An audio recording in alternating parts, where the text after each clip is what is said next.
കാഞ്ഞങ്ങാട് നഗരസഭ ജനകീയാസൂത്രണം 2025 ഭാഗമായി മുച്ചക്ര വാഹനത്തിന്റെ വിതരണം നടന്നു. നഗരസഭാ ചെയർമാൻ വി രമേശൻ ഉദ്ഘാടനം നിർവഹിച്ചു.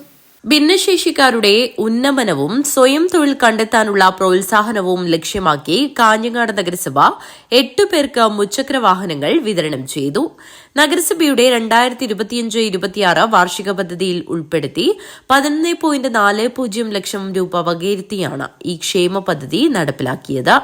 AC കണ്ണൻ നായർ പാർക്കിൽ നടന്ന വിതരണ ചടങ്ങ് നഗരസഭാ ചെയർമാൻ വി രമേശൻ ഉദ്ഘാടനം ചെയ്തു. അവർക്ക് ശാരീരിക പ്രശ്നങ്ങളുണ്ട്.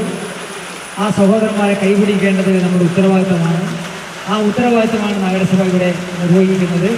നമ്മുടെ നഗരസഭയിൽ ഇതുവരെ ആനുകൂല്യം കൈപ്പറ്റാണ്. ജില്ലാ പഞ്ചായത്തിൻ്റെത് നേരത്തെ കൊടുത്തിട്ടുണ്ട്.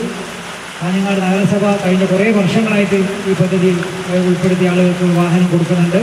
ഇനി ആർക്കെങ്കിലും അർഹതപ്പെട്ടവരുണ്ടെങ്കിൽ അവരെ കൂടി അടുത്ത പദ്ധതിയിൽ ഉൾപ്പെടുത്തി നമ്മൾ ഈ വാഹനം കൊടുക്കും. കാഞ്ഞങ്ങാട്ട് ജനത ആഗ്രഹിക്കുന്ന കാര്യങ്ങൾ നടപ്പിലാക്കുക എന്നതാണ് ഈ നഗരസഭയുടെ ഭരണസമിതി ഉദ്ദേശിക്കുന്നത്.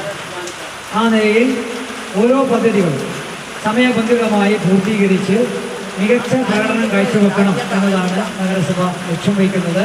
ആ ലക്ഷ്യത്തിലേക്ക് എത്തുക എന്നതാണ് അതിൻ്റെ ആദ്യ നിർവഹണമാണ് ഇന്നിപ്പോൾ ഇവിടെ ഈ മുച്ചക്ര വാഹനം വിതരണം ചെയ്തുകൊണ്ട് നമ്മൾ നിർവഹിക്കുന്നത്.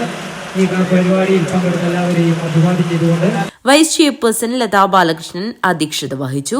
ക്ഷേമകാര്യ സ്ഥിരം സമിതി അധ്യക്ഷ M സുമതി ചടങ്ങിൽ സ്വാഗതം പറഞ്ഞു.